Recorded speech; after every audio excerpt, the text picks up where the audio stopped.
I encourage gas producers and gas suppliers to have a fundamental rethink about supply security. Farm 3 fast power plant inaugurated in Rivers State.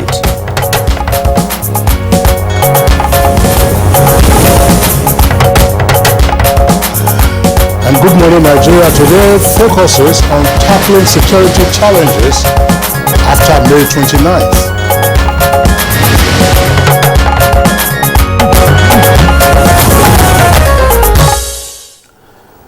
One of the biggest issues confronting the nation is going into the 2023 general elections is insecurity.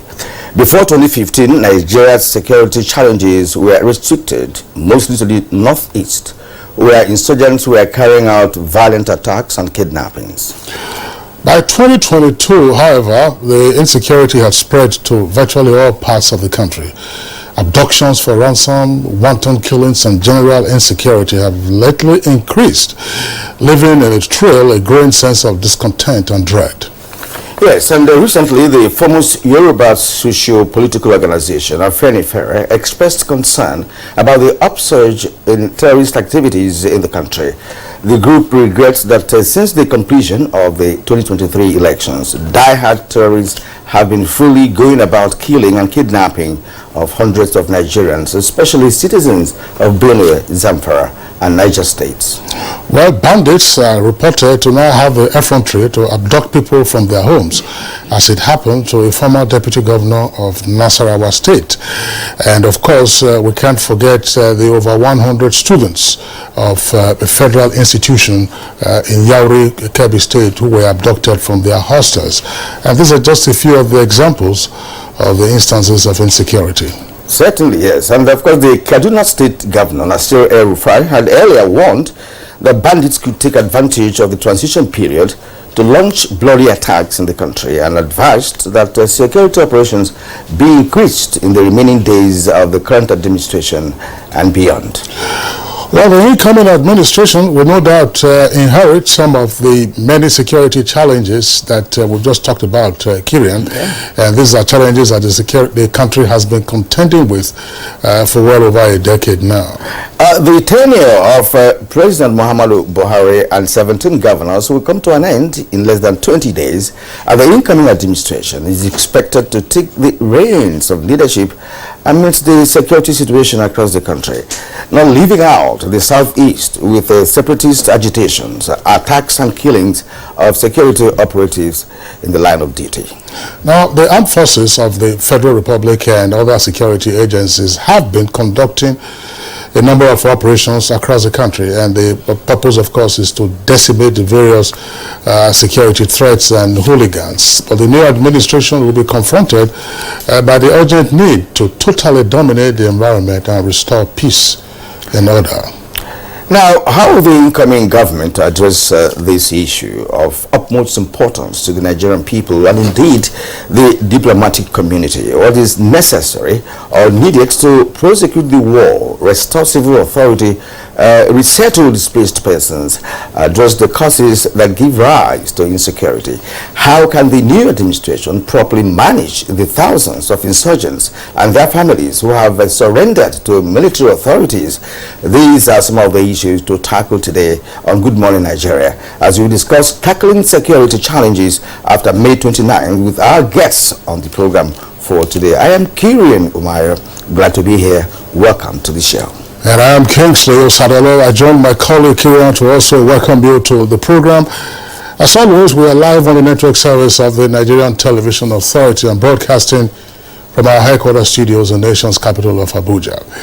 In the course of the program, newspaper review, business and foreign will of course feature as complements to the full meat of delivery. Now for the morning news highlights, we join our colleague Lydia of DJ Ochi.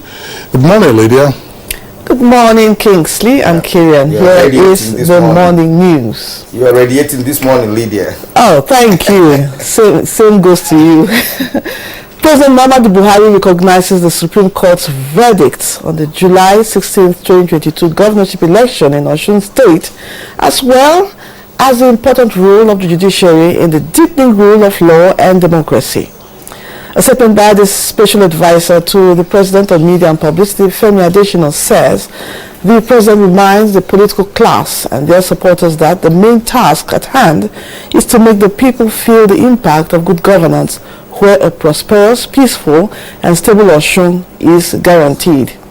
He therefore urges all citizens and residents of the state, particularly her notable sons and daughters, to give the government of Senator Ademola Adeleke all the support it needs to develop the state. To him, the elections should be seen as a path to an end, which is the progress of the people in a peaceful environment rather than unending bickering, and asked, this is the time for inclusion and harmony in the state at the end of litigation.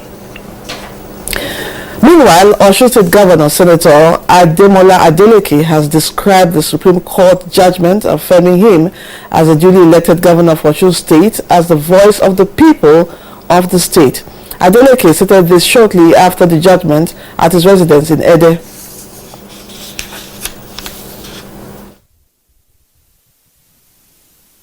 I dedicate it, to God Almighty and my people, of Osun. Because they stood by me. Now there's no distraction again. We have all our agenda, our 5-point agenda in the making. You just wait and see. President Muhammadu Buhari has described the Afan fast power plant as an important part of the evolving story of government's aspirations to bring electricity to millions in their homes and businesses that would support their livelihoods. The president, who was represented by the Vice President, Professor Yemi Osinbajo, stated this during the inauguration of Afam 3 fast power plant in Rivers State.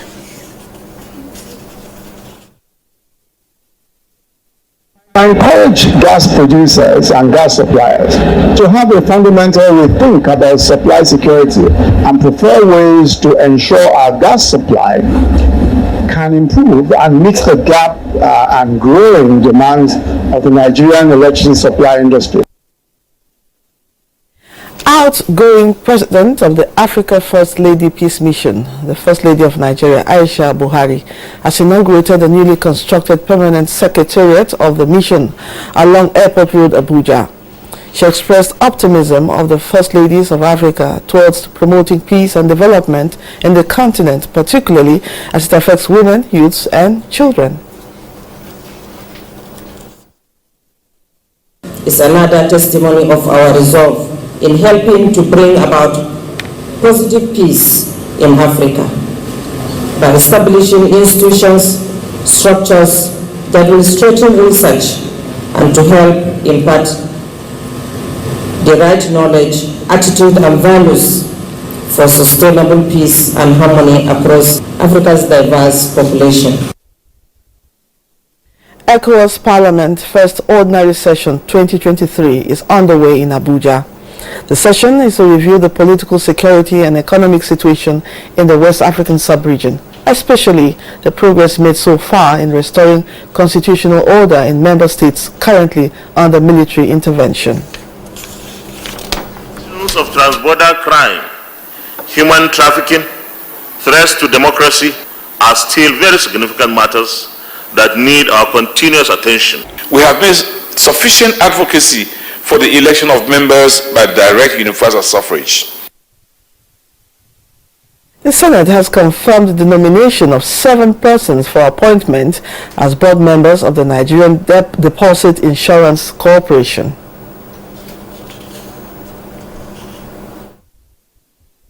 The nominees proved to be very conversant with the workings of the governing board of NGIC. Yes. Congratulations to all of them. We wish them very, very fruitful, peaceful, and productive tenure. That's the news for now. Good Morning Nigeria continues with Kirian and Kingsley after the commercial break. Don't go away. Good morning. Ministry of Communication and Digital Economy says investment in data economy is vital for any nation seeking to deepen global competitiveness. The Minister, Issa Ali Pantami, stated this at the maiden edition of the Digital Economy Regional Conference, where he spoke on the benefits of positioning West Africa's digital economy for the future, saying the future is data and Nigeria must not lag behind. In another development, the Nigerian Maritime Administration and Safety Agency, NIMASA, calls on Nigerians in diaspora to consider investing in the country's maritime sector as the next assets to fuel the growth of the economy. Director General of NIMASA, Dr. Bashir Jimo, made the call during the closing ceremony of the Global African Diaspora Symposium in Abuja. While the Central Bank of Nigeria says it will sanction banks assisting the operations of unlicensed foreign firms, the bank stated this in its guidelines for the regulation of representative offices of foreign banks in Nigeria. According to the Director of Financial Policy and Regulation Department, Muhammad Musa said any CBN-regulated entity found to be facilitating the operations of an unlicensed international financial institution in Nigeria shall be liable to severe sanctions. Let's take a look at Tuesday tradings on the floor of the exchange.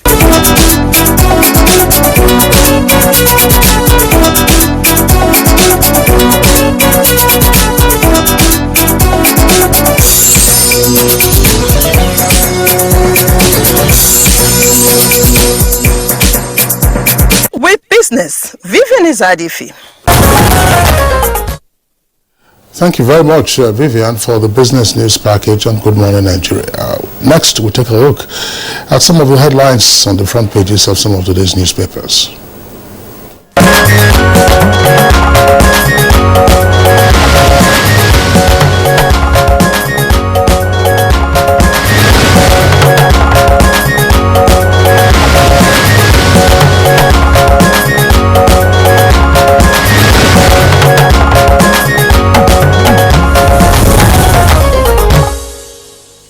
All right, Chukwudi Abuja is here with us for this segment, newspaper review. Chukwudi, you're welcome. Yes, I am, and happily so. Yeah. Kirian, morning.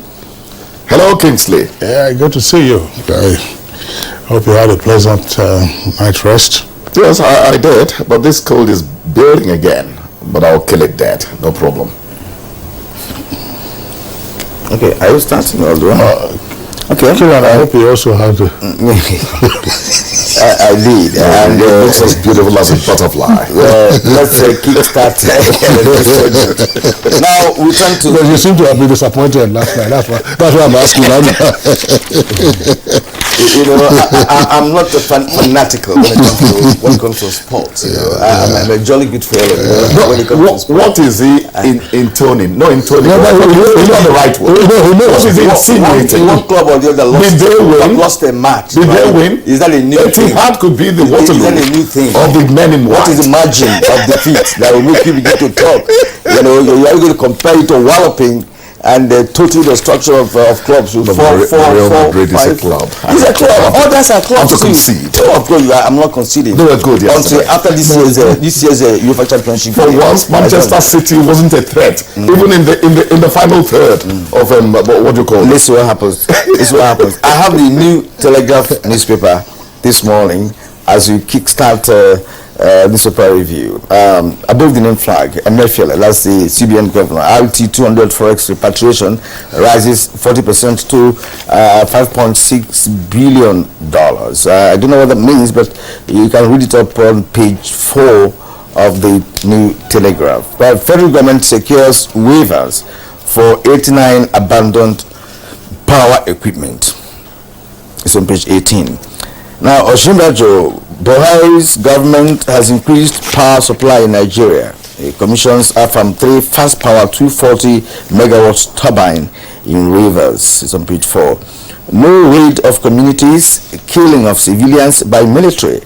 As according to General Abdul Wahab, he's talking to the NHRC panel. It's on page 28. Now, God's presence in Government House, my greatest asset for Oberwori. I hope I got that correctly. That's according to Okowa, the governor of Delta State. All right. Now, jury finds Trump, that's Donald Trump, guilty of sexual abuse and defamation. Dares him to rape. He's to pay $5 million fine. That's on page 8. Now, the lead story on the New Telegraph this morning, BVN has 10-year lifespan, says CBN, DMO's websites. As concerns amounts over BVN expiry date, those issued in 2014 will have to be re-enrolled, revalidated next year. BVN enrollment stood at 57,431,355 as at March 31st, 2023, as according to Emefiele. All that can be read up on page 2 of the New Telegraph. Now, there are other stories.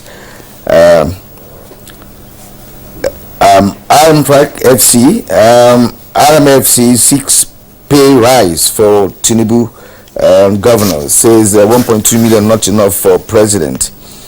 All right, now perhaps we have watertight evidence against Tinubu and APC, as according to PDP.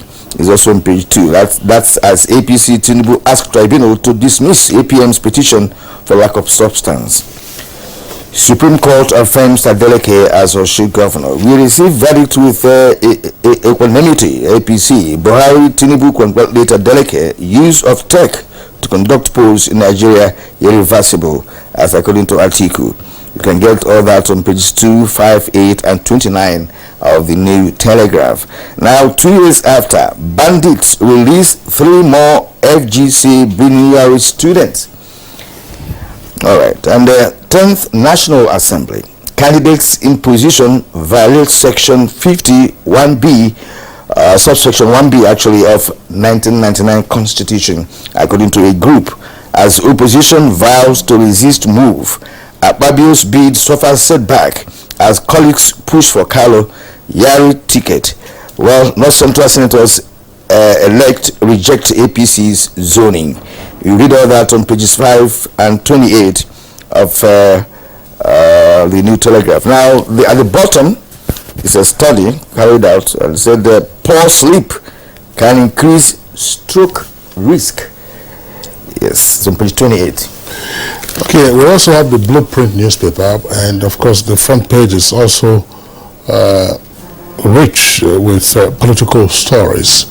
And some of those stories Kieran earlier read, beginning with the story immediately below the name flag. 10th National Assembly. North Central Senators elect Doguwa, Betara, and Wase dare APC. Bajabi Amila risks impeachment over what's claimed to be doctored house rules. Details of that on page 6. Buhari on Supreme Court verdict. It's time to end bickering and develop Osun State. PDP congratulates Adeleke and APC concedes. BVAS technology has come to stay. That's Atiku. Revalidation of my mandate, call to duty. That's according to Osun governor. NACON and local airlines reach truce on 2023 Hajj operations. And Nigeria's borrowings from World Bank hit $14.34 billion in the first quarter of 2023. NECO reschedules 2023 entrance exam into Suleja Academy. And then very quickly, let's take a look also at the window page of Leadership newspaper. Just 2 stories we're taking from there. Leadership newspaper says May 29th, private jet owners worried over farm relocation notice. And then 10th National Assembly, APC defense zoning, sites equity and inclusion. And ahead of inauguration, 2,585 appointees and aides praised for job loss. Details of that on page 4 of the Telegraph, of the Leadership newspaper. Chukwudi, let's come to you. Thank you, Kingsley. Let me quickly, you read something about Governor Ifeanyi Okowa saying that the incoming administration of Oboroweri is likely to gain from God's presence in government house. Very good. You know, Nigerians are very good at calling on their God and all that. I have an assignment for the incoming governor. Thank God that toward the end of the administration of the outgoing, cabinet of Okowa, some attempt has started being made to address the issue of pensioners, outstandings and all that. So we would like the incoming governor to continue from where Governor Okowa, is stopping from May 29. Where did he stop? How come Delta State or 4 states in the south of Nigeria, one of the oil-rich states in the south of Nigeria, that is collecting 13% reservation and other funds that we do not know is paying pension? I mean, it's not understandable. Let me tell you this. I would like to continue your answer from where you ended. But it's not just about paying pensions. The Okowa administration is going to tell you that 3 tertiary institutions were opened in Delta State during his tenure, and that's true. But what we are saying is that these elderly people who have retired deserve their pension, and the incoming governor should continue the effort to offset the outstanding. The idea is this. Sorry, we're not going to have much on this, right? Because we normally talk about governance, good governance. Yes. That's what we're talking about. We're talking about the elderly, people who have served this nation for 35 years. I agree. And you are telling me that in 8 years, an administrator cannot offset their pension. And reason is that you established 3 universities. No, I just cited. I mean, yeah, because let's not go there. But I've just. Well, we've gone there already, and we have done the right thing because the moral suasion. My father died without getting his pension. It is a sin against humanity for any governor, because you see, Buhari said something. When he was inaugurated when he was inaugurated, he said, "Look, how do you sleep as governors when you don't pay people's salaries?" Yeah, how do you sleep? Important. That's a very important statement. How do you sleep? It's very important. And now you are only somebody who is about 70-something, 80 years old. No, we're not going to get tired asking that the pension benefits be offset. It's very important. I think that part of what has been missing in our jurisdiction is appropriate litigation on issues of this nature. We quarrel, we argue. We've had the National Union of Pensioners here in our studios, discuss with them, and it's as if every time they have to be on their knees begging for their rights. In the meantime, there are elements who are feasting on the rights of these individuals, on their entitlements. Mena is serving an 8-year jail term because of misappropriation or outright stealing of pension funds. Yes. So there's nothing that anyone can applaud the fact of what he did, and all around. So what I'm talking about is as follows: there are groups of lawyers whose interest is public interest litigation. I'm wondering whether it's not possible to conceive of a class action, depending on where the pensioners are, whether they are at the federal level or at the state level. Let a group of lawyers get together, because the pensioners in the first instance will not even have the funds to engage the services of lawyers. So you take out a public interest litigation on behalf of these pensioners. So you take the debtor state or the debtor government or the debtor institution to court. I think that would be appropriately the National Industrial Court. And when a judgment is delivered, that judgment should include a garnishee order. A garnishee order. And what is a garnishee order? It means that any funds accruing to or standing to the credit of that government in any account, more particularly say with the central bank, the payment of these pensioners or the judgment debt now, which will include the pension debt and so on and so forth, and the cost of litigation, will be a first line charge against such an amount.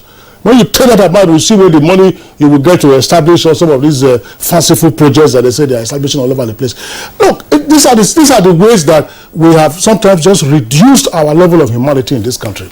You say a person, in which other jurisdiction would you do this? There are persons who work, persons who are honest, and they are saving towards their pension, so that when it is sunset, they can go home quietly, retire, and then of course be assured that there will be funds that will be coming in, because their level of expenditure would have diminished, but at least they had worked for what they will be getting. Okay. So but we just take people for granted, and then at the end of the day we are complaining about corruption. So the incoming governor has a job to finish a good job. Very important. Now, let's still stay within the political arena.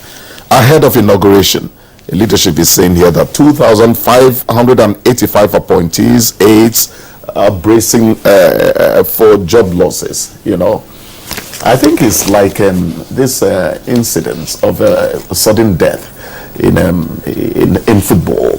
You know, when you are appointed, when you're a political appointee in Nigeria, and people actually crave for it, but I do respect some people who say, no, I'm not going to be a political appointee. I like my job. I like the profession I pursue. I want to remain there.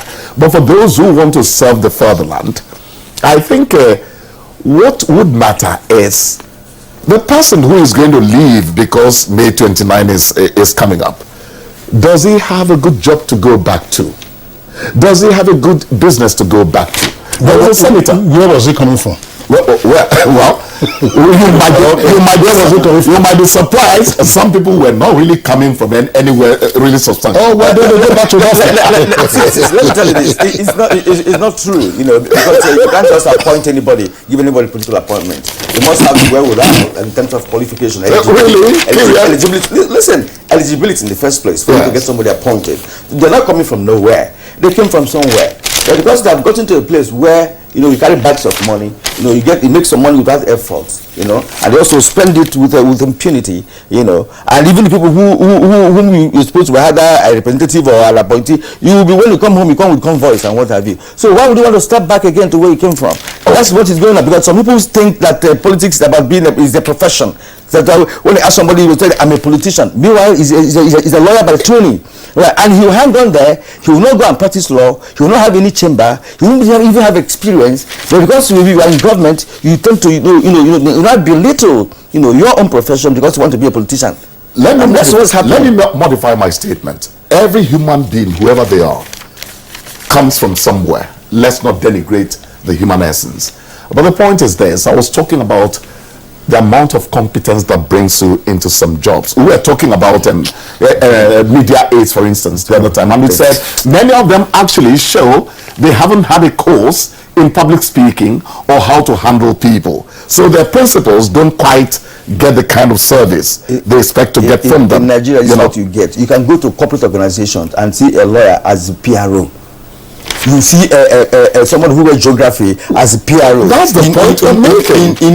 In organized agencies in this country, federal and state as well. But because of that appointment, I'll give him an appointment. I don't care. He's a graduate, okay? So put him there. Yes. Competence is relegated to the background. So there's no meritocracy. You know, that's what is going on, and we need to work on that. Otherwise, if you're talking about good governance, we will be fine. The essence of my bringing this up is our colleagues, not necessarily media people, all the people who went in to support one principle in politics should not be scared that the job is coming to an end. Because what it means is that you're giving us the impression that you didn't have a solid station in life before you stepped in there. So it's a transition. But I think that, gentlemen, let's not exaggerate what the headline of the leadership says. The leadership headline doesn't say that the persons who are about to lose their jobs or have their jobs come to an end are necessarily scared. It says 2,585 appointees and aides brace for job loss. Indeed, it is the headline that says that it's even exaggerating job loss. This is a tenured appointment in the first instance. Tenured only to the extent that there is no sudden termination of the individual's appointment. President Muhammadu Buhari knows that for the second term, he has a 4-year appointment, except in those circumstances prescribed by the Constitution. If the country is at war, for instance, and then you need, of course, to have a state of emergency. But President Muhammadu Buhari knows that by the 29th of May, he will be leaving. Yes. And every other person, including Vice President, and every other person whose appointment derives from the President's own appointment or election into office, knows that it will end by the 29th of May. I don't think that is the point I was raising. Definitely there is termination to that appointment. Yes. But I'm saying that in Nigeria, people tend to have show this tendency of being afraid that a plum job, because unfortunately political appointments are called plum jobs in this country. That's not how it should be. It's not a leadership. It's not a leadership advocate. Thanks. Chukwudi, it is the way we have come to categorize it, to say that political appointments are necessarily plum jobs. There are political appointees who are scrambling to, as it were, eke out a living.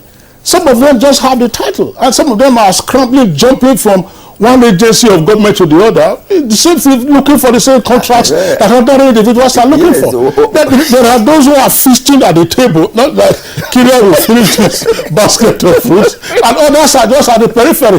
They will be by the door, so that when you, as a visitor, you come, everything that we do, just waiting for the crumbs. Oh my God! There are a number of them.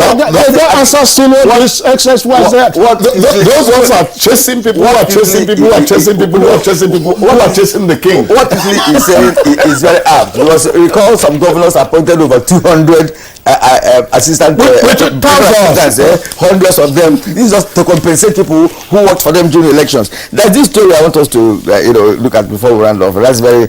It's not funny though when a former president of America is involved in a rape case, and we call that prior to Trump's election as president of America, there was a litany of persons that came out to say, look, this man messed up with me one way or another several years ago and what have you, but that didn't hold water. But this one, he couldn't escape this one. I don't think the rape was actually. Well, listen now, jury finds Trump guilty of sexual abuse, defamation. Dares him of rape. Okay, fine, to pay. Not of rape. But again, the ones that he survived were rape cases. Those lists came out, before the election. I don't think I'm Trump's. No, I understand. But in this I'm case, just putting it straight. In this case, I am even surprised and happy as well to see this lady get through this, because Trump has been getting through some of those things he was doing, as a showman. He was into show business. He was even a wrestler. He was doing all sorts of these one of things, But this time around, he couldn't accept this one. He's paying $5 million. For that, and that will affect his future plans. Quickly, in one sentence, do you know you are raising a very important matter? Here in Nigeria, you see people just practically cuddle a woman in public. Exactly. In the US, and the woman you hear statement, "Don't touch me." Yes. Don't touch me. But we take those things for granted. How much do we respect a woman's privacy? All right. On that note, and the space of the individual, actually, not just a woman's privacy. It's the space, the individual space. Well, there are cultural dimensions to some of these things. Let's not. And then you also have persons who are interested in litigation just to download your treasury, your personal treasury. So that's part of it. But another issue, we will take it up sometime, because it's now almost a new normal. The cult activities in different parts of the country. Leadership here is reporting 16 killed in Akwa Ibom cult clash. In the southwest cult, in the south cult, in the southeast cult, in the middle belt cult, in the north cult. Why people just cult? See, Kesley, they have taken it to South Africa, to what do you call it, Dubai, and elsewhere, in Turkey and elsewhere. That's what the Nigerian guys are doing. I don't understand that. But let's call it a day. What image are you projecting for the country? Exactly. A Kenyan woman said, "I won't marry you, a Nigerian," because all the movies I see is about fetish. I know. You understand? Yeah. Chukwudi, thank you for being here today. Thank you indeed. Thank you, gentlemen. We are calling it a day of this segment. We thank you for watching. We're going to be back again tomorrow with another edition of Newspaper Review. All right, we'll take a short break now. When we return, we'll focus on... All right, we thank you for joining us on Good Morning Nigeria, reaching you on the network service of the NTA. Now, the incoming administration has a big challenge of finding solutions to the multiple internal security challenges in all the political zones of the country. Our correspondent Joseph Hussein takes a look at the challenge of insecurity in Nigeria and the daunting challenge ahead after May 29th. That will be a prompt for our conversation. A secured environment provides the needed atmosphere where citizens feel safe to pursue their aspirations.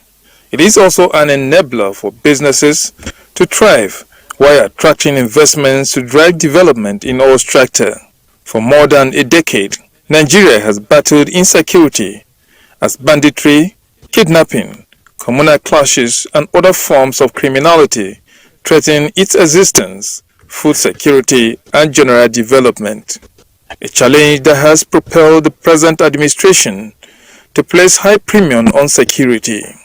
For the past 7 years, the federal government has made efforts to supply hardware to security formations and improve on welfare of personnel as moral booster to sustaining the fight against the menace. This is backed by other policies, including monetary policy to curb insecurity. Few days ago, the president inaugurated 700 vehicles assembled in Lagos for the Nigerian Army. This demonstrates the commitment and the importance the federal government attaches to the fight against insurgency, criminalities, and the welfare of personnel. I therefore charge you to consolidate on the gains we have achieved towards sustaining the peace and stability of the country. There is no doubt the activities of insurgents and kidnappers, oil theft, and many other crimes have reduced. But to sustain the fight against crime, security experts possess effective international collaboration to curb trans-border crimes such as influx of arms and ammunition and addressing conflict in neighboring countries, taking a toll on the nation's security. May 29th, a new government will be inaugurated and will be charged with the responsibility of sustaining the peace and unity of Nigeria. Before it is a degree of perceived religious and ethnic divides, heralding after the 2023 general elections, and some persistent communal clashes and international conflicts, especially in Africa, with attending consequences on Nigeria. On Good Morning Nigeria, guests will examine the nation's security after the May 29th inauguration. All right, thank you very much, Joseph Hussain, for that background report. With us in the studios to discuss this very significant topic, we would like to welcome the Commissioner of Police, Lawrence Alobi, who's of course the former FCT Police Commissioner, now happily retired. CP Alobi, we're glad to have you this morning. My pleasure, good morning. Okay.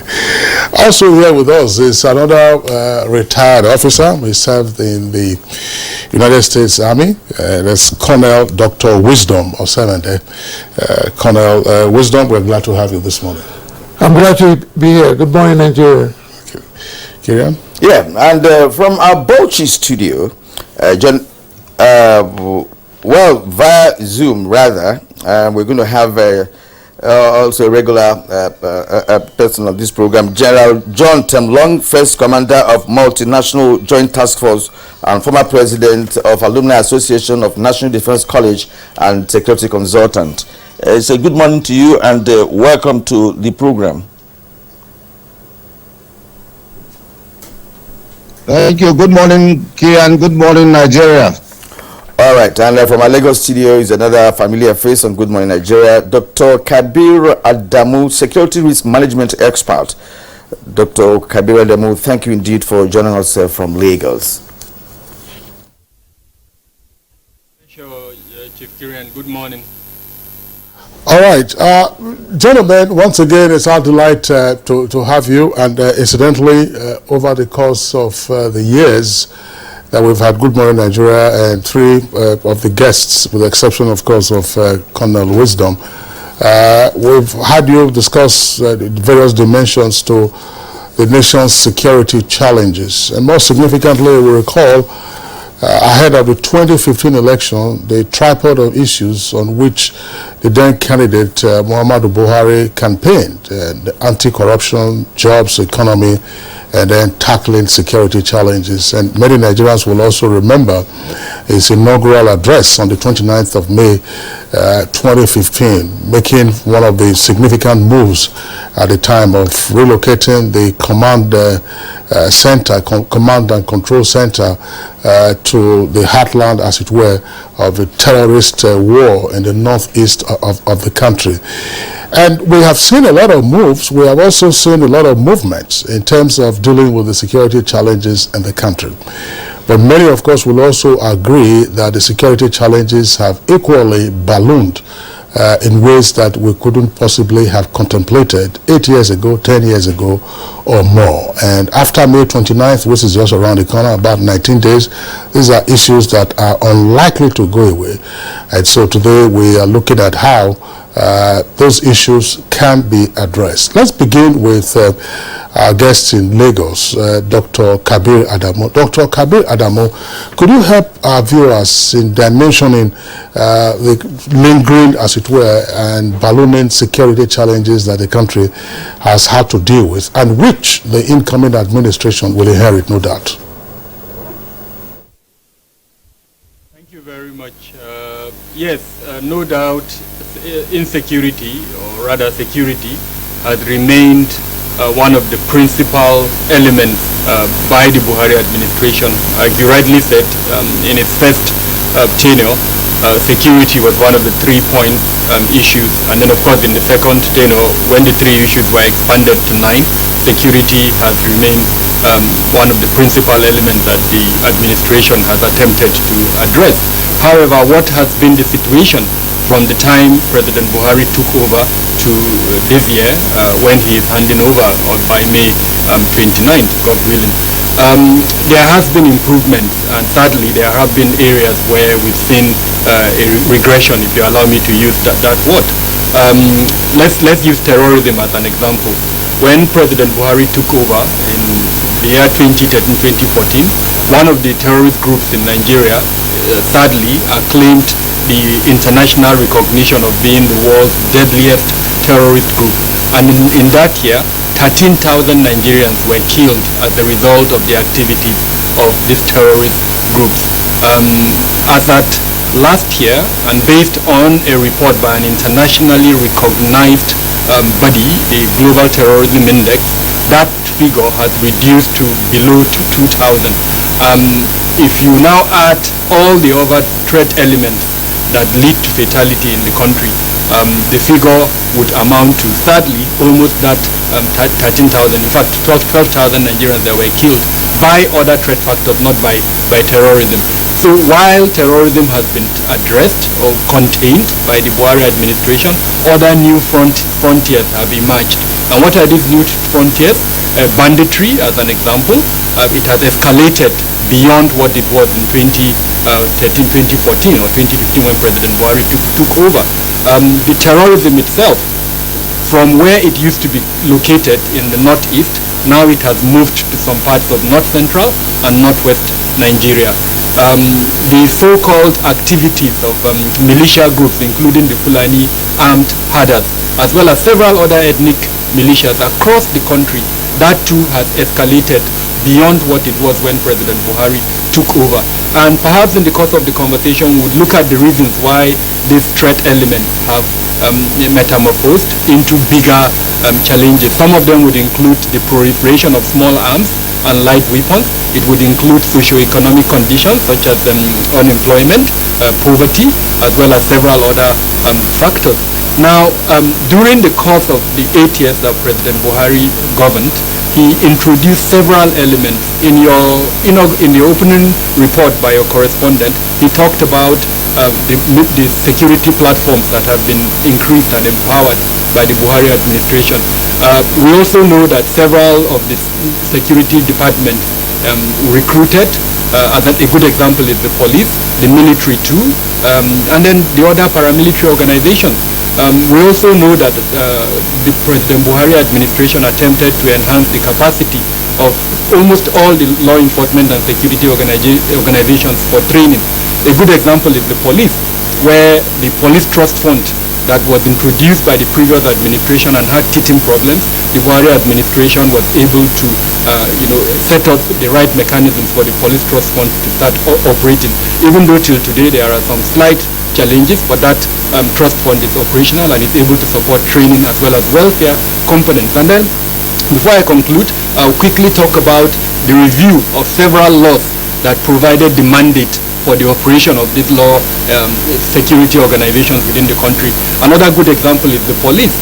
The Police Act was reviewed, and I think in 2020 or 2021 we have a new Police Act that has attempted to democratize the functions of the police.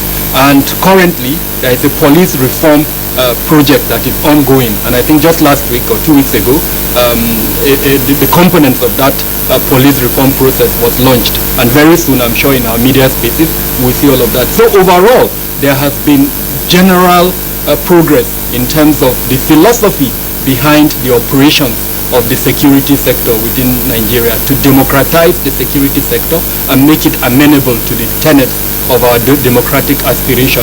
One key area, and perhaps again in the course of the conversation we'll look at the manifesto of the incoming administration called Renewed Hope.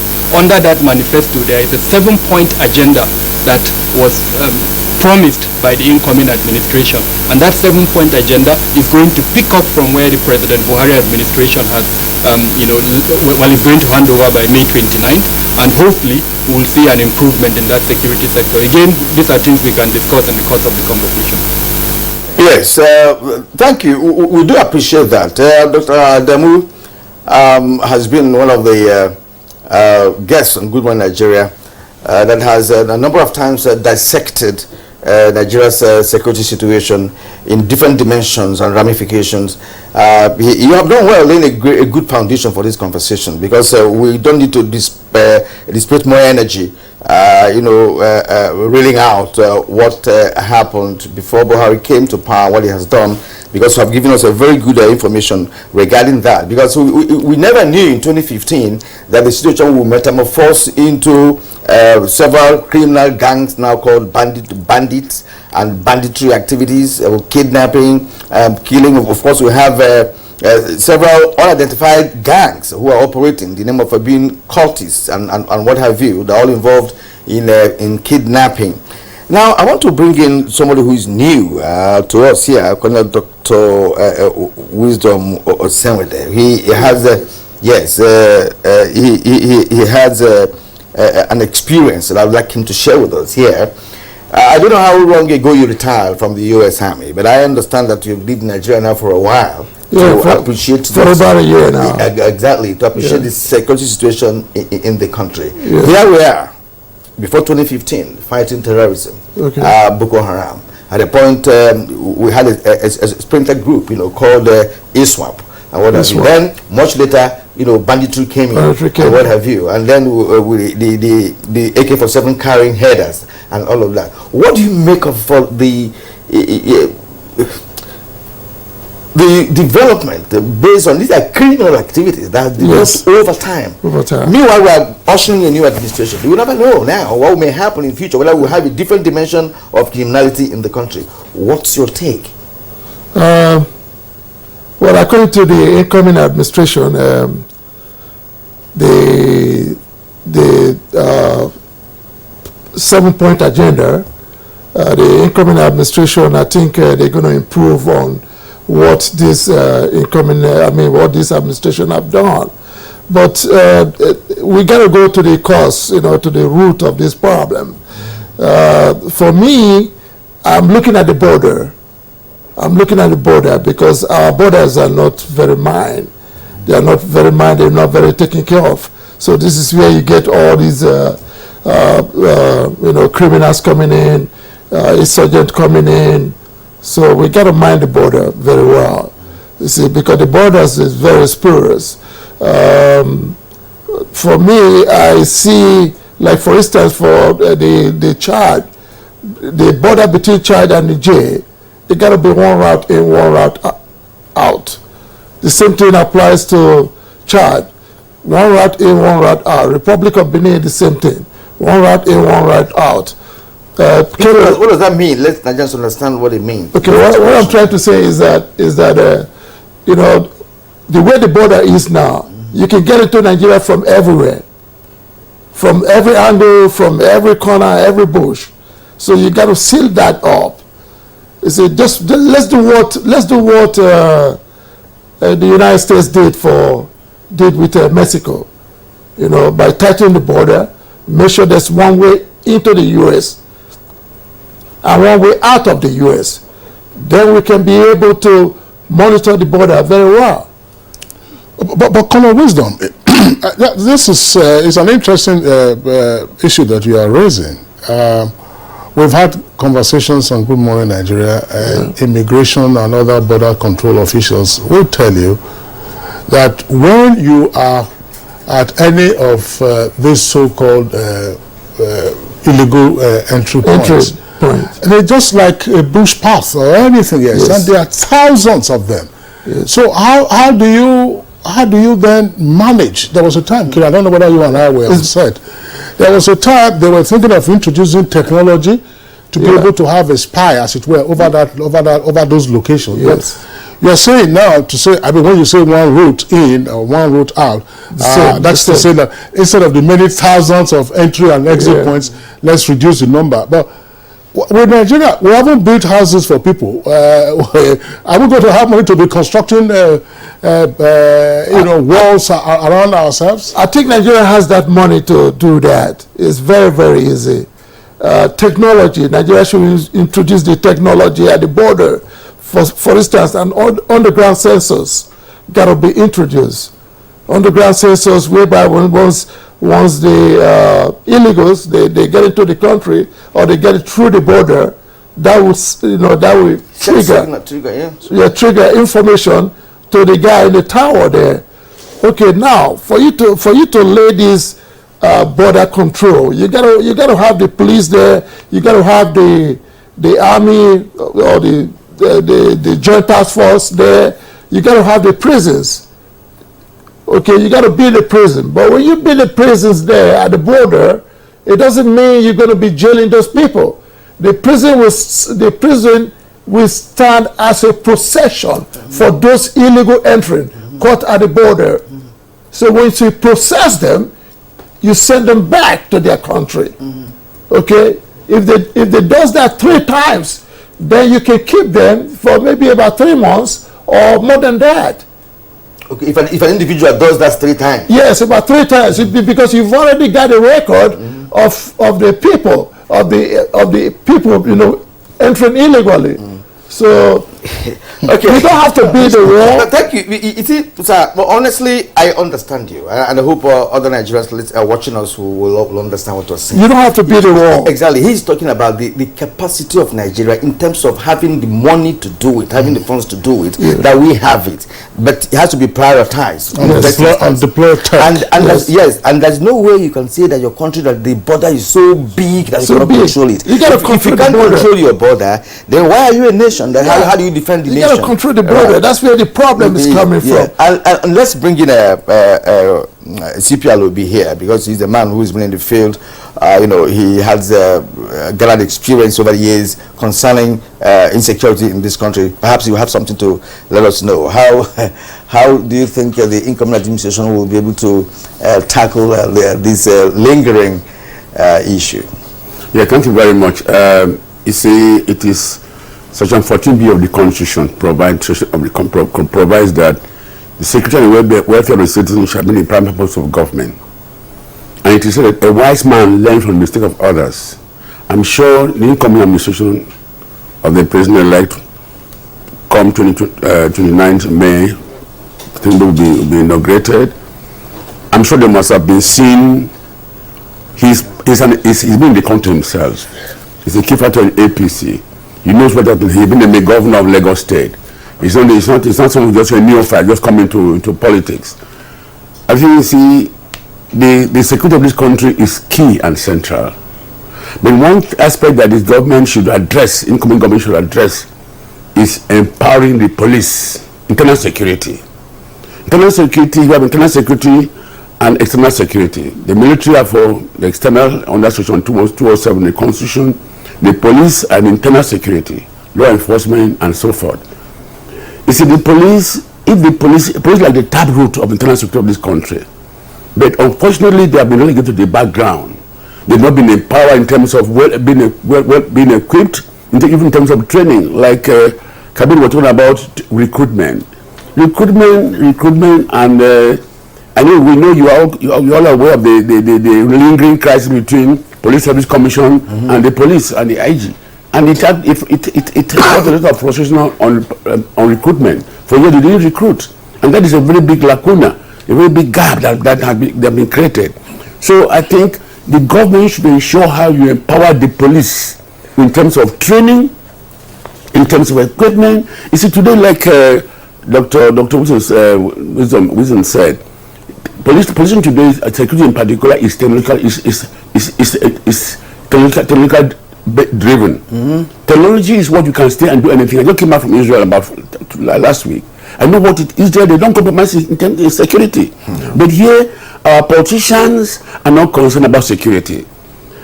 Security for here is unnecessarily under political control. If you select security from policing in particular from unnecessary political control, like in terms of appointment, you appoint person not based on parochial or primordial consideration or factors, based on capacity and competence. That also go a long way, and ensure that the police themselves are trained. And then again, attitude. See, leadership determines followership. The leaders of the country determine, have the political will to say, I must do this. That can be done. But when we allow political factor to declare a sense of judgment or sentiment, or declare a sense of judgment and reasoning, we derailed. So if our leaders, if the incoming administration have the political will to say, I want to ensure that in line with such of the constitution that Nigeria is safe and secure for all our citizens. Empower the police in terms of internal security, law and order, as per the section 4 of the constitution, and also ensure that the citizens themselves attitude to is very important. Leadership, like I said, determines followership. The followers of this country, Nigerians themselves, section 24E provides that it's a constitutional duty to every Nigerian citizen to assist Nigerians maintain law and order. To what extent are Nigerians concerned about that consciousness that they have to contribute to the security of that country? In Nigeria, we are so famous by our right, my human right. To make if a complainant report a case to the police, who is published and offense committed against him, the next thing they go and meet a law files a case of human right against the police to restrain the police for investigation, and that is some of the income the police is having. So I think the citizens, all the institutions, you see, nations progress and advance when they have strong institutions. In this country, where our institutions are weakened, the police have been weakened to made to be not as it used to be. I served for 35 years in the Nigerian police force. I know what it used to be. Even when I was a police constable, a police officer is a police officer. We have values, our standard, our operational capacity, training. But now training is not because of lack of funding. You don't have training. The IG is now trying to see I can push a bill to be for establishing of training institution. But again, that sometimes you are weakness in this country. When channel television visited the police college in Keja, they saw the embarrassing situation how recruits were being served like prisoners. The environment itself was not conducive. Their rights were being abused, and when they are trained in an environment where their rights are abused, they see that as a subculture. They can also abuse the rights of the citizens. So I think this thing should be holistic analysis, a post-mortem of what has been happening. The incoming administration should look at what have they learned from what is happening, based on reality on ground, not just based on sentiment or based on emotions. They should ensure that they empower the Nigerian police force in all aspects, and also security agencies, because, and again, the security agencies should not see themselves as rivals. You know, they are operating they are working in the interest of the same Nigerian country. Nigerian citizens serving the same purpose. They should work as fingers of one hand. Look at, if I want to lift up an object with my hand, no finger will say that will not work. But that competition and rivalry amongst them too is also it works. It impacts negatively against security operations of this country. We should work that they have common goal, common objective. That unity of action, unified action, to ensure that we have a secure society for the benefit of all Nigerians. So if this is done, and then attitude of all Nigerians we are so much about money and power. Our leaders are concerned about money and power. If they should be thinking about, look at King Charles III was just a few days ago. He said he is there to serve, not to be served. How many Nigerian leaders have that culture, that philosophy about life? How many of us who concerned about my intention of going to government or being in the position is to amass wealth and control wealth? Leadership is not he who controls, he who empowers, he who serves. Service is a virtue which our Nigerians, from the president to the lowest citizen, should imbibe and say, how can I do to add value? I'm going to contribute towards the future of security of my country. With that, if we are conscious of that fact, I think this country will be better and safe for all of us. Can I ask? I want to add more to what he said. Yeah, we'll keep your gunpowder dry, as we say, usually, because we have another guest who hasn't made a contribution. We earlier introduced him, and that's Brigadier General John Temlong. General Temlong, of course, is joining us from Bauchi. Earlier, he was with us via Zoom. Now he's in our Bauchi studios. General Temlong, many would argue or state rather that the incoming administration has its hands full in terms of dealing with the multifaceted security challenges that the country has. And at the same time, that the incoming administration has to watch its flanks so that the multidimensional security issues don't get out of hand.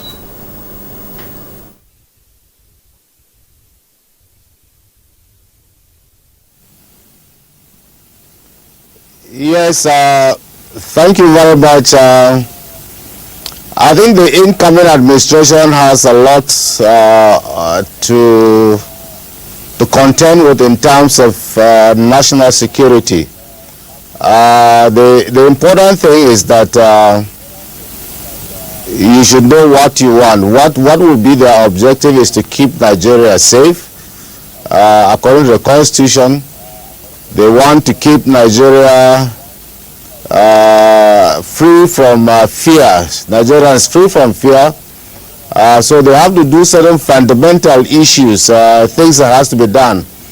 One, you need institutional reforms. Not just the institutions, even the people itself, traditional citizens reform, so that people themselves will know what they are supposed to do as citizens. The institutions need to be reformed. The former CP was talking about police institutions, but I want to beg him that he should actually go to some of the police commands now and just walk into where the CIDs are and see the way Nigerians are being treated in those areas. It will not tell you anything good that Nigerians will even want to be friends with the police. I believe that these institutional reforms has to do with the people themselves. The police must actually do a self-cleansing, because they are the cardinal ones in the criminal justice system and internal security architecture. The problem is actually with them more. Now, you see, when you want to push the blame every time about not being funded, not being that, when you do what you are doing well with what you have, it will draw a lot of sympathy for you. I mean, a lot of well-meaning citizens, I have advocated on many occasions about getting the police properly equipped, getting the police properly funded. But the police themselves must show Nigerians that they are ready to serve, not to be served. They are ready to serve, not to extort from people. They are ready to serve, not to trample on their rights. I mean, if you see the way common criminals are being thrown into jail, at the end of it, they come out more hardened. They will tell you that they are investigating. How can you be investigating a case for over 1 month, 2 months? You have not even charged the people to court. You have damned them in the cell there. And I'm surprised that even the human rights people are not even checking to see that, look, how long do you keep somebody when you are investigating? Do you need to take him to a correctional facility, or do you need him to be bailed? There are many bearable offenses, and these things are less citizens from the police itself. So what the incoming administration need to do is to do a whole security sector reform. Once you do that, you are going to start looking at the institutions, looking at the duplicity of tasks that are given to the various security agencies, looking at the attitudinal aspect of those in the police, in the security sector itself, and doing a self-cleansing.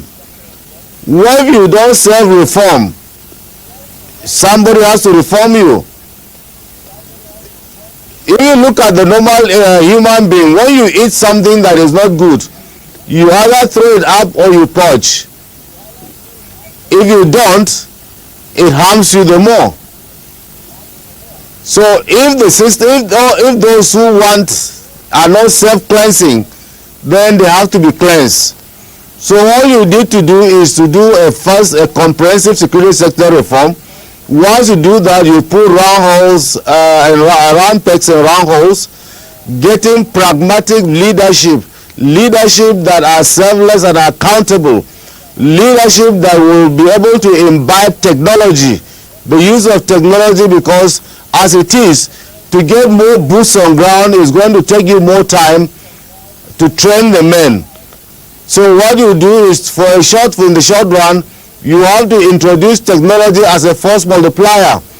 And once you introduce technology as a force multiplier, you need people who are IT savvy, who can be able to handle this technology and use them. People who are going to be trustworthy, and you must have people who are looking at them. Once you do that, you start having the citizens will start responding to an effective criminal justice system, an effective security system. Now you go back to the citizens themselves, because what are the roles of the citizens in security?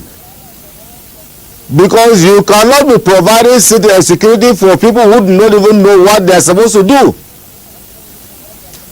If you look from experience now, a lot of policemen or even the police or military people, when they are going out on patrol, there are those who are reporting to the bad guys that so and so number of vehicles, hillocks have moved towards your direction. And so those criminals move away from there. So the citizens themselves must start policing themselves. It's like you are not able to, have been given this analogy and I will give it again, that you do not even know how to provide first aid to yourself before you call the medics. If you have a deep cut and blood is rushing out, you should be able to stop the blood from gushing out. If not, by the time you call the medic, they will come and carry a dead body, not come and carry anybody for any hospital. So you need, the citizens themselves need to start knowing their role in national security. Citizens must start bringing on and reporting the bad guys. And those who are reported should be taken. We have to again watch that, can we trust the police?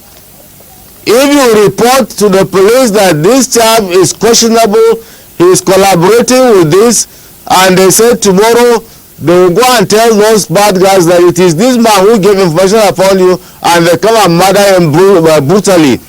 Such things must be stopped, because what you need to do is to investigate and find out those policemen or security people who divulge the information or the names of the informant and who are dealt with.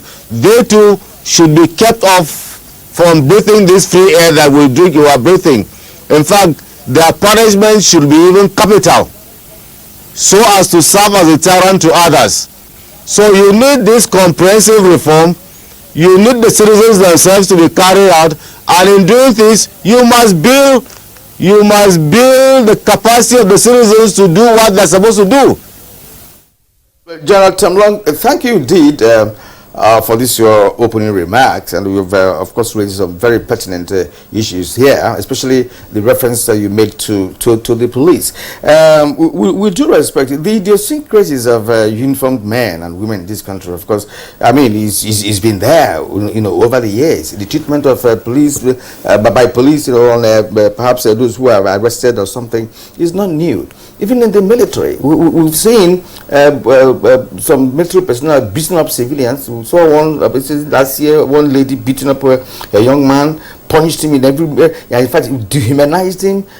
Two of them, they were military young ladies, right? They weren't in Port Harcourt. Remember that mistreated a youth corporal who was serving in Port Harcourt. We all know that. And other engagements. In fact, some military personnel serving have also been involved in kidnapping matters, as well as police as well. These are implicated things that we have seen and we have known. But again, what we are now aiming at is, why is it so? CPLOB said that leadership determines followership.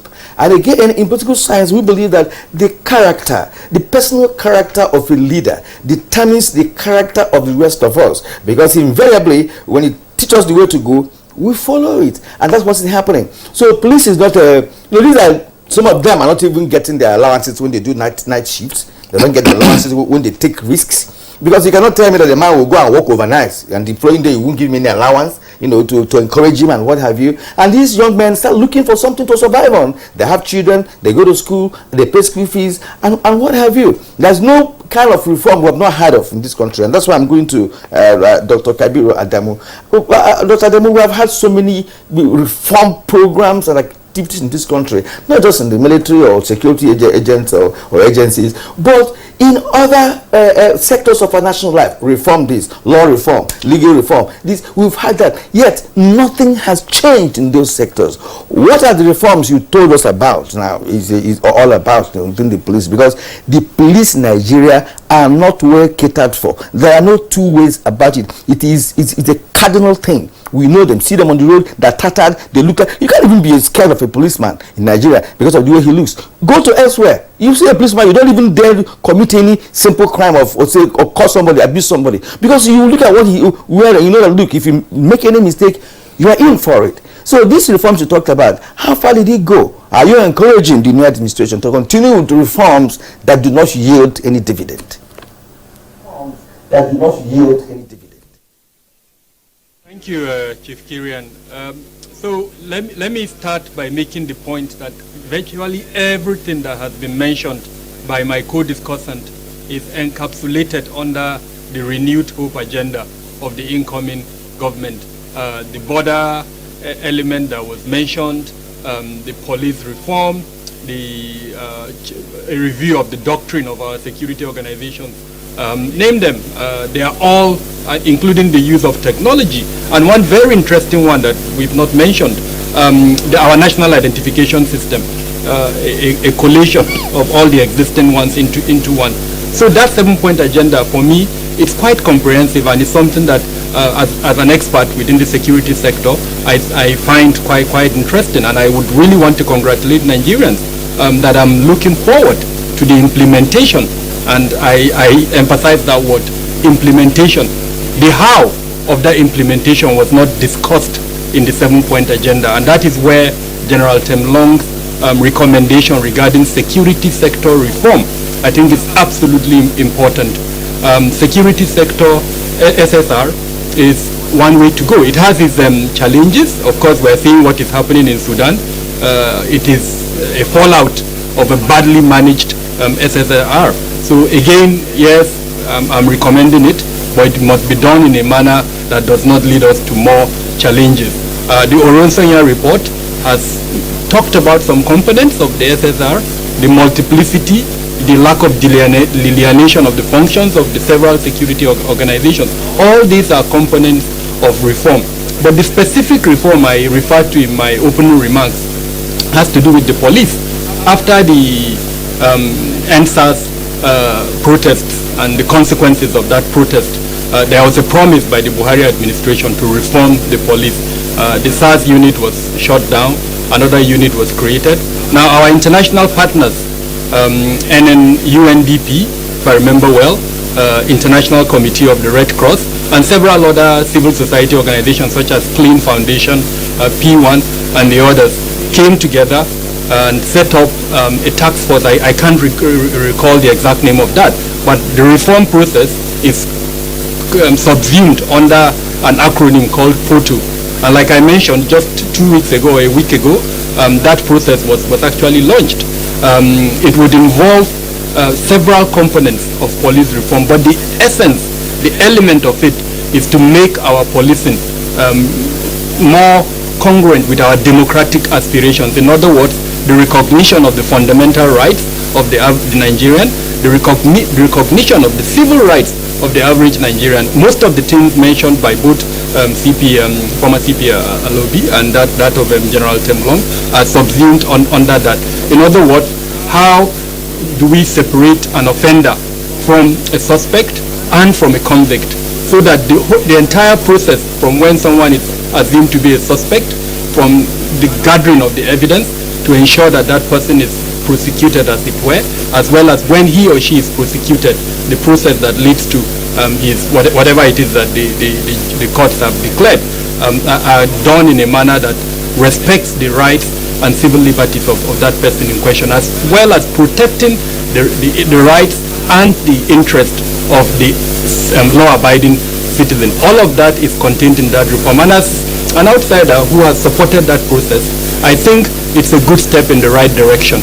But more importantly, how do we take that aspiration as contained in that document into reality? And I think that is the challenge for the incoming administration. I agree with you, there have been several reforms in the past, but usually the challenge has been implementation. And that is where I'll add a second point to what General Temlong has recommended regarding security sector reform, and that is security sector governance.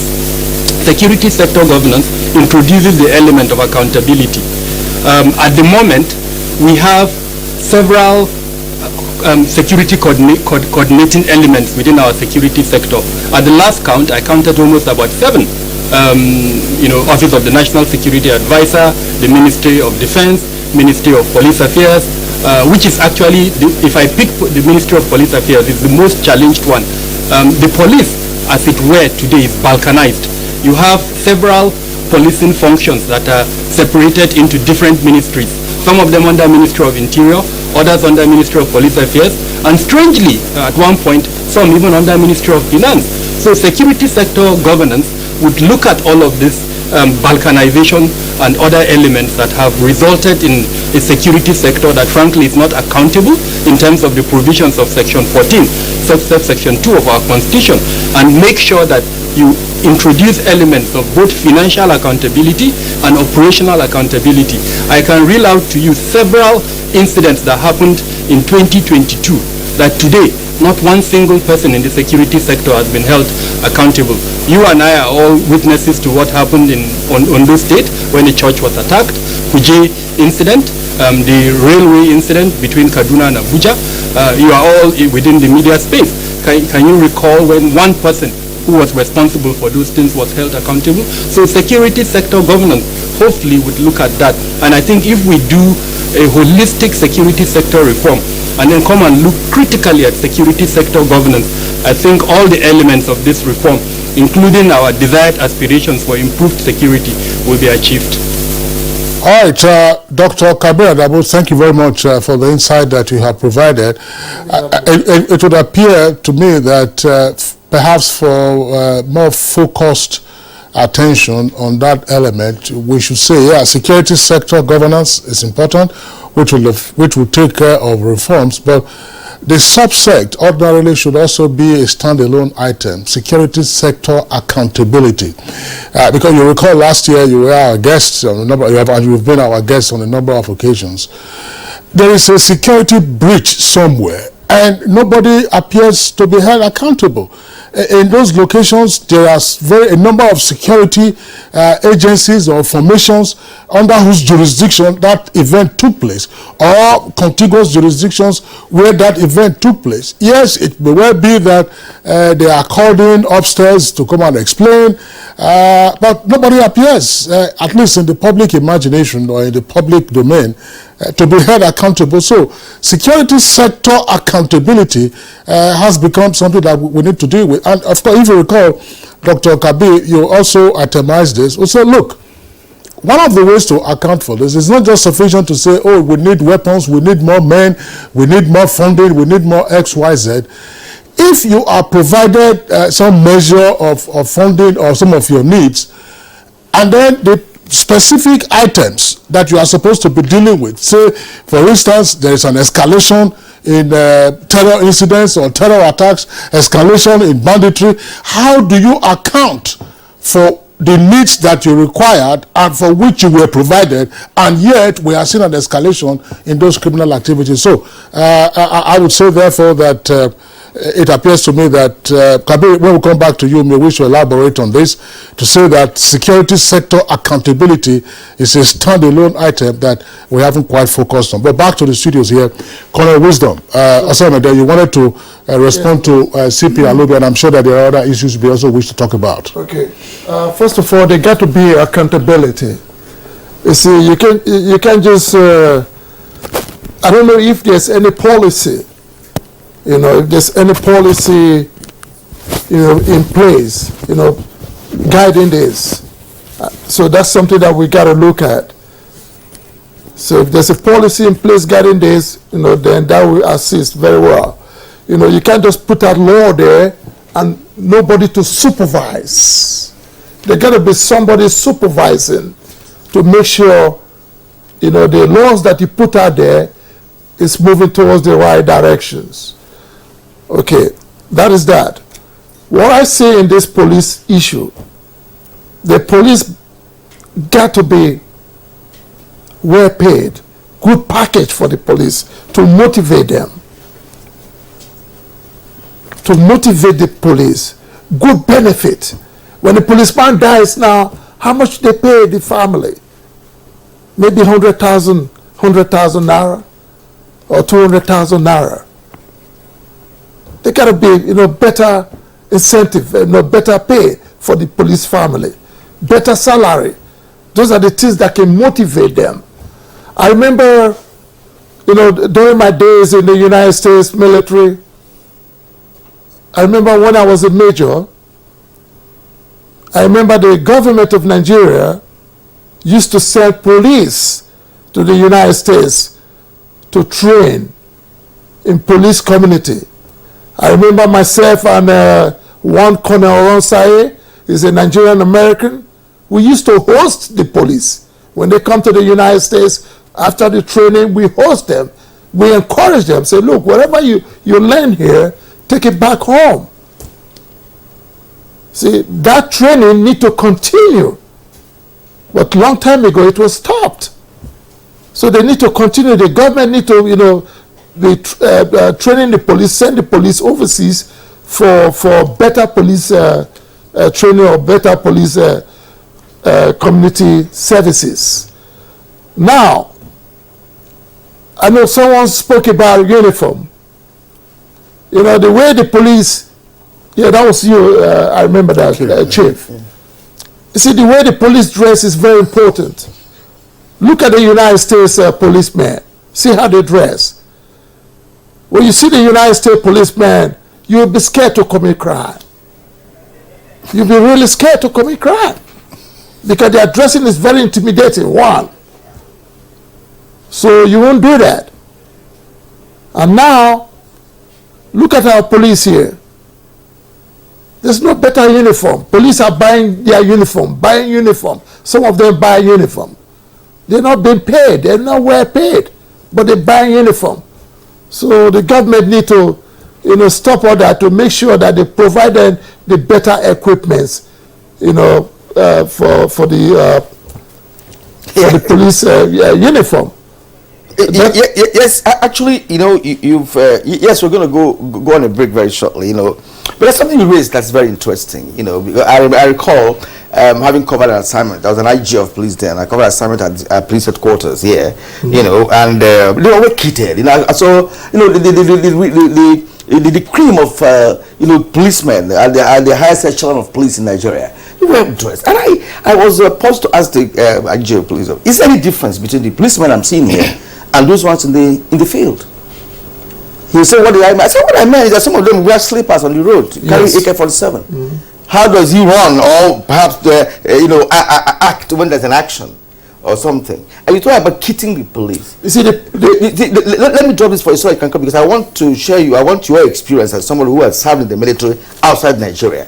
I will believe that when you go outside Nigeria, you learn a lot. As you pointed out, in those days there were policemen who had been trained in the US. Yes. Even when policemen, even when UN, calls for peacekeeping force, Nigerian police perform creditably. Yes. Right, because they're exposed in other environments. They're given their allowances, and most of them who even built houses with allowances they got from by going to serve at the UN peacekeeping missions and what have you. So they're encouraged. So they're even given laurels and commended.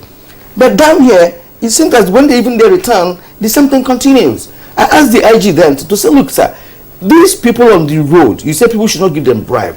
It can only be a bribe when somebody commits an offense and gives money to the police. But when you pass a policeman at a checking point under scorching sun and you're wearing slippers, you're looking tattered, he's hungry. Yes, if you give him money, when he sees you as a man who is driving a car, you are bigger, he will stop you. It's natural. And you say, okay, how work now? I'll take this one. He will take it from you. There are no two ways about it. Hunger does not know whether you're a policeman or you're a military man. Because hunger is... All right, well, Salon, good morning, Nigeria. We thank you for staying with us up to this moment. We are trying to dissect and digest the issue of insecurity in Nigeria. And, of course, we have professionals who are doing justice to the topic. I'm going to go to CP Alobi here.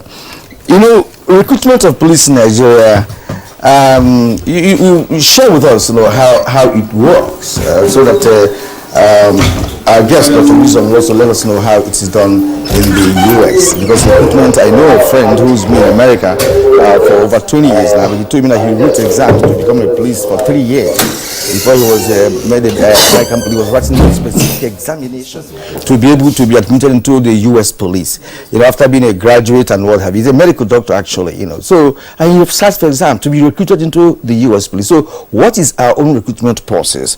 Is it the normal way of my brother, my cousin, and what have you, like we have had in other times? And again, in terms of security, it was General Abacha of blessed memory that did say that, look, whatever crime that has defied government policies and strategies, then some elements in government, their hand must be there. There are bad elements who are actually benefiting from that circumstance, and that is why it's not abated. And that if that is not so, why is it that perhaps Boko Haram, I will call them ragtag army, or whatever it is, even though we know that they are operating an unconventional method of fighting, but as a trained policeman or a military man, should be able to understand when a war is unconventional and of course determine another strategy to deal with it. But we've not been able to do that because the thing has also lingered on. So what would you have to say about recruitment of police and again equipping the police?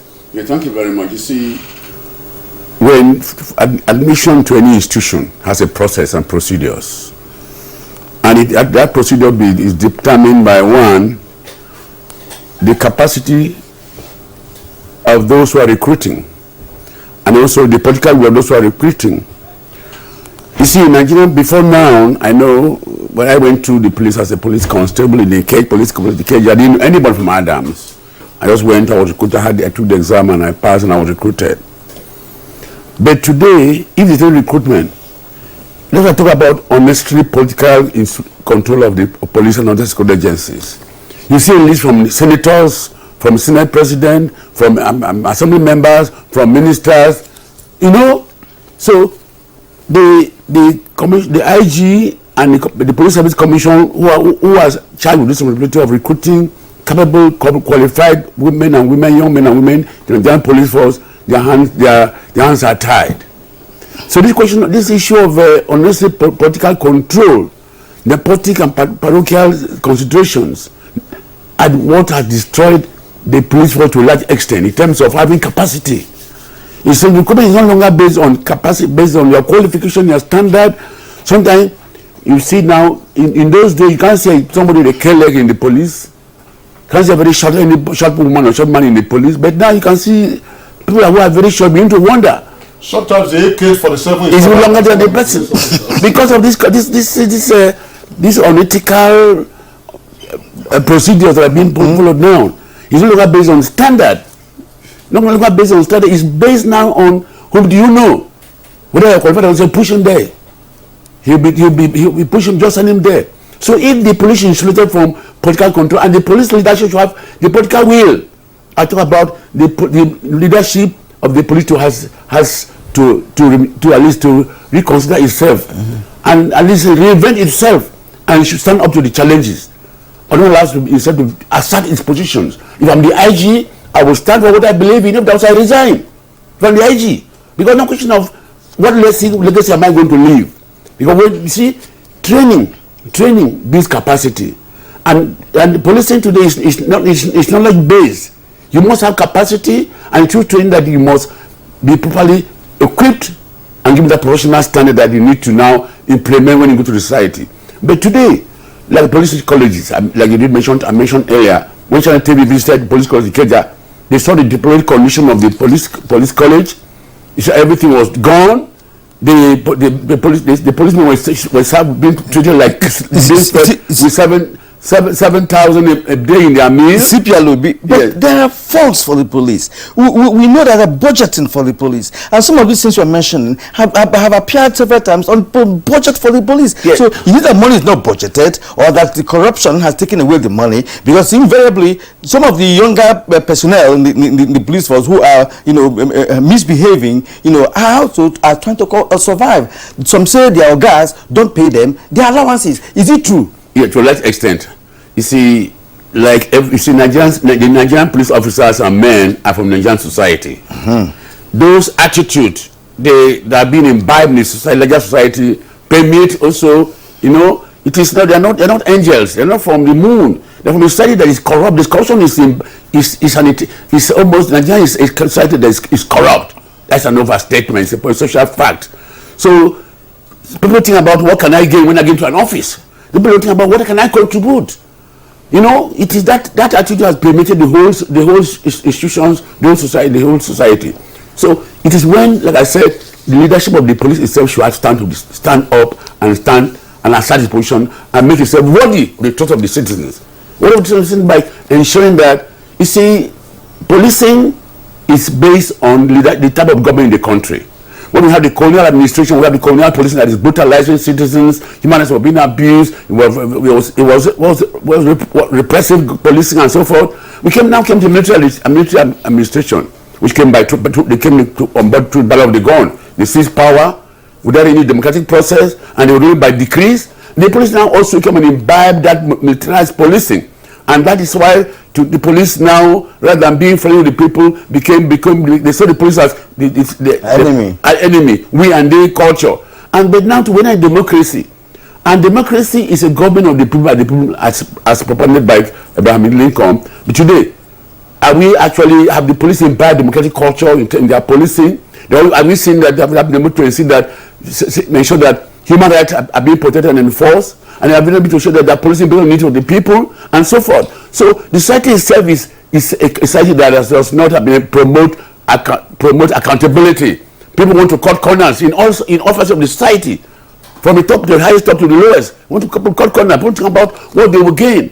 So until we inculcate in the citizens, like I said earlier, leadership to turn for leadership. The leaders of this country stand up and say we need to inculcate in the citizens, including all institutions, make our institutions to be strong enough to give us effective policing and effective law enforcement, and ensure that citizens, even the judicial system, every aspect of society is corrupt. It's not the way. Let us tell us the truth. No one need to praise a gallery. And it is when we now stand up and say we need to ensure transparency, accountability, and service-oriented service that will add value to the citizens add value to the security of this country. Then will be a better society. But when we continue with the way we are doing, that said, that the income administration should learn from what has happened throughout the 8 years of President Buhari. What mistakes have they made? What have they achieved? What lessons? And the preceding years as And well. the preceding years ahead. All right, thank you very much, CP Alobe, for the issues that you have raised. I just throw this in, not for further comments, but one of the issues I think that the incoming administration could also deal with in terms of policing. We often complain, or rather, we often hear complaints about the inadequacy of the numbers of the police force. But we also know that over 100, some would say 150,000 of police officers paid from the public force are on private security guard duties.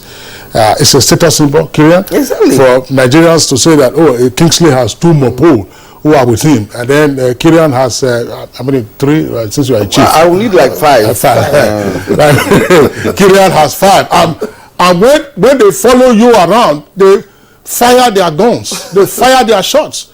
Nobody says, as part of the accountability issue, where did you get where was the issue of the bullets that you are firing? I will be the person paying for the bullets. Precisely. Somebody has also said before that, oh, it is you who is hiring that will need to provide them with ammunition. And where did they buy the bullets? Where do you get your bullets? So these are the issues. So one of the things that the incoming administration, we talked about it on Good Morning Nigeria, to say, look, dismantle this rent-a-cop business that we have had for several decades. If you dismantle that, you free up policemen. I don't think that happens in the US, where I will have a private police guard. It becomes a status symbol wherever I go. Even if I'm jobless, you don't have police. Remember one guy that lost his life, in Imo State. One house, I think House of Rep member. The Mopo following him, they went for an occasion. And he tried to display, want to shoot, and gunned the man down. Have you forgotten? Oh, sure, no, I've not forgotten. And the man went down. I've not forgotten. And died. Yes. Yeah, and then we know that police officers have been killed in the course of these private security functions. Exactly. They are traveling on they attack the convoy, convoy, and then they are sitting. They are just sitting ducks in open pickups, and then the next thing the bad guys take them down. So I think that's one issue for them to pursue. Let me just add to that, please, if you don't mind. Yeah, very quickly, so that we go over to just saw the coronation of King Charles III. Very well. You never saw any policeman or military man carry a gun. You never saw any siren being blown. Very well. You see, these are things, and these are the Britain that gave us this government. How many ADCs do you see standing behind the No, we should learn. We should try to improve on our policing administration and all this protocol department. We should learn from the British. I think one reason why I raise the issue of recruitment, I'm not cutting it short, right? When people tell you real stories, somebody told me a story of how a young man, they are recruited in their agency. It's a government agency, and as a security young man, at the gate.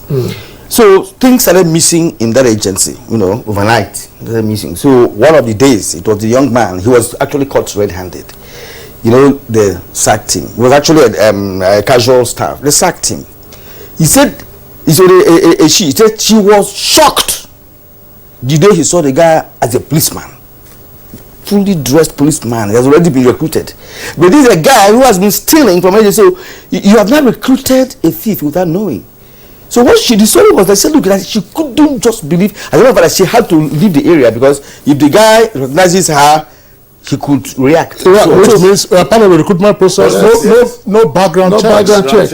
All right, General Temlong, you're still with us from our Bauchi studios. Let's bring you in again. I want to come to the area of citizens reform that you talked about. I know that you talked about whole security sector reform, but you also touched on a very critical element, citizen reform.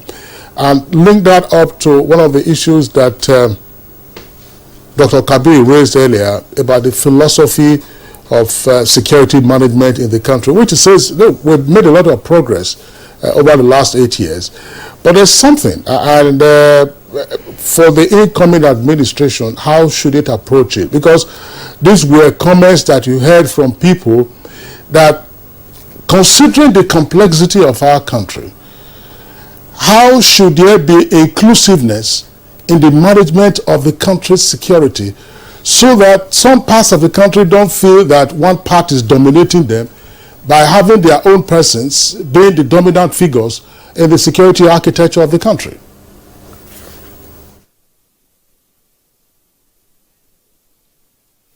Well, thank you very much. I think the Constitution provides for the federal character, and if you look at the recruitment process that I know, especially in the armed forces, is that recruitment is done on state basis because they are the federating units. And so those who are coming into either the Nigerian Defense Academy or going to a depot, they compete amongst themselves within the state. So you would not look at somebody from Bauchi here competing with somebody from Bayelsa. No, it is the Bayelsans that compete within themselves, and if they say they are taking 300, it will be 300 Bayelsans, and they will take 300 Bauchi people who have competed within themselves.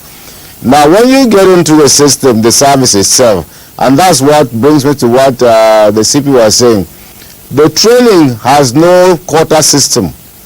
Unless they are doing that, because anybody that imposes anybody on you and cannot meet up with the training standards and the requirements to become a police officer or to become commissioned, then he is thrown out, because that's it, because you are the one going to use the product, and that product is going to come into the country. So that for one. Secondly, I know that especially in the army or in the armed forces, if you look at the deployment of general officers rank and the rest, you know, they try to look at, apart from competence, they try to balance it so that you don't look at it. But beyond that, at the service chief's level, it is the prerogative of the commander-in-chief who now deploys, who now appoints them. So, but in deploying below that, at a divisional level, brigade level, and the rest, they look at competence too, and then they try to start balancing among the state. So I believe that the commander-in-chief, to be a pragmatic person coming into beyond politics, should look at competence, should look at people who are going to think outside the box, who are pragmatic, who can be able to integrate technology into the system and appoint them. And so you don't sacrifice competence and capacity for states or anything. But beyond that, I think if we are actually being patriotic, I don't look at anybody in a uniform today. I'm here on a training exercise, by the way. That's why we are coming from Bauchi. When I leave here, I'm going out to the field now. I'm going to travel about 100 kilometers now. I don't look at any soldier, either is from Langtang, Tarok, or from Igbo, from Imo and the rest. I see every soldier as a soldier. I see every officer as an officer. And so the way I treat any of them, I treat them the same. So I think if we start being just to one another, you see, if you lead with justice, with equity, with righteousness, nobody will even think whether you are Yoruba or Igbo or Hausa or Tarok. The whole is that you are a Nigerian. So I think we should go beyond. Gerald Tomlong, I'm so sorry. We are cutting you short here because time is not on our side any longer. We appreciate you so much for reaching us all the way from Bauchi studio. General John Tomlong, first commander of Multinational Joint Task Force and former president of the Alumni Association of National Defense College and Security Consultant. Thank you, and thank you again. I would also like to appreciate other gentlemen who joined us this morning and made sense out of the topic that we floated this morning. Is Colonel Dr. Wisdom Osenwede, retired colonel in the U.S. Army. We thank you for sharing your experience with us this morning. By the way. Yes, he's been educative. Right. Now, CP Lawrence Alobi, retired, former FCT police commissioner. We thank you again for being here. We hope you'll return again when we bring up a similar topic that has to do with security. Dr. Kaidu Adamu, security risk management expert. I was going to drop a question for you, but time wouldn't allow that. Next time around, I will do that because you are becoming a kaleidoscopic when it comes to security in Nigeria. Thank you again. We'll now go for sports if you have time for it. All right.